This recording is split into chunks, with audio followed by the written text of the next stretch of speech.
Barrow Street was infamous in the small town of Ashfield.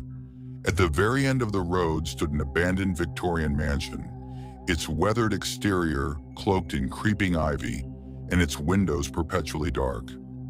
The townsfolk called it the Blackthorn House. Stories of its haunted past had been passed down for generations. They spoke of a family that vanished overnight, leaving behind a table set for dinner and the faint sound of whispers in the air. For 13-year-old Alex Carter and his friends, Mia, Ethan, and Tyler, the house was more than a ghost story. It was a challenge. On a crisp October evening, as the town's Halloween festival blazed in the background, Tyler dared Alex to enter the house and bring back proof of his bravery. "You scared?" Tyler teased, his flashlight casting eerie shadows on Alex's face. "I'm not scared," Alex retorted, trying to mask his unease. "I'll do it." With the dare accepted, Alex set off toward the house, his friends reluctantly following behind. As they approached, the air grew colder, and an unnatural stillness enveloped the group. The front door creaked open with little resistance, revealing a grand but decaying interior. The ornate chandelier above hung precariously, its crystals coated in years of dust.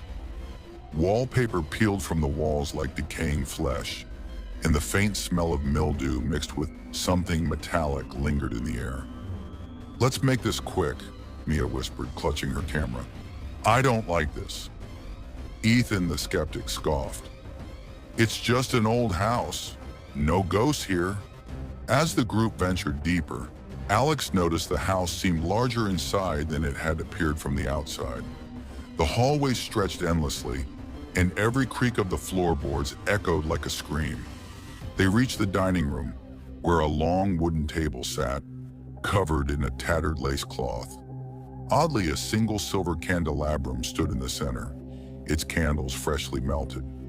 "That's weird," Tyler said, his voice trembling. Suddenly, the sound of faint whispers filled the air. At first, it seemed like the wind, but the words grew clearer, though in a language none of them recognized. The group froze. "Let's go," Mia said, her voice barely audible. But before they could turn back, the door slammed shut. Panic set in as the group tried to open the door, but it wouldn't budge. Tyler kicked at it, but the wood seemed unnaturally strong. Ethan attempted to pry it open with a rusted fire poker he found nearby, but the whispers grew louder, drowning out their frantic movements. "Let's find another way out," Alex suggested, trying to stay calm. They ventured into the hallway, where the shadows seemed to shift and move on their own. A cold breeze swept through, despite the absence of open windows. As they turned a corner, they came upon a mirror, its surface smeared with handprints. "Did you see that?" Mia gasped, pointing at the reflection. For a brief moment, a dark figure had appeared behind them, but when they turned around, there was nothing there. Desperate to escape, they found a staircase leading downward. The basement smelled of damp earth and decay, and the steps creaked ominously under their weight. The whispers grew louder, morphing into distorted laughter. In the center of the basement was a circle of strange symbols etched into the stone floor. Candles surrounded the markings, their flames flickering despite the still air. In the middle of the circle lay a small, leather-bound book. "Don't touch it," Mia warned, but Alex was drawn to it. He picked up the book, feeling its cold surface. The moment he opened it, the house seemed to shudder. The symbols on the floor began to glow, and a chilling voice echoed through the room. "You shouldn't have come here." As they scrambled back upstairs, Ethan suddenly stopped. His eyes widened, and he began muttering incoherently.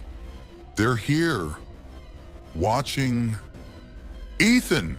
Alex shouted, but his friend didn't respond. Instead, Ethan turned and walked back toward the basement, his movements stiff and unnatural. "We have to stop him," Mia cried. But when they reached the basement door, it slammed shut on its own.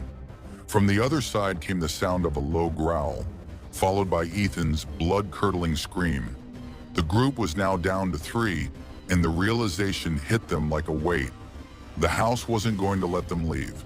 As they searched for another way out, the house seemed to shift around them. Doors led to nowhere, and hallways looped back to the same spot. The whispers turned into guttural growls, and shadows began to take humanoid shapes, watching them from the corners of their vision. In one room, they found an old phonograph. It began playing on its own, emitting a scratchy tune that sounded like a warped lullaby.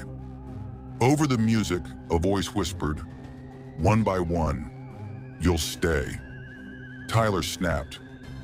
"I'm not dying here," he shouted and ran down the hallway. Before Alex and Mia could stop him, he turned a corner and vanished. A piercing scream,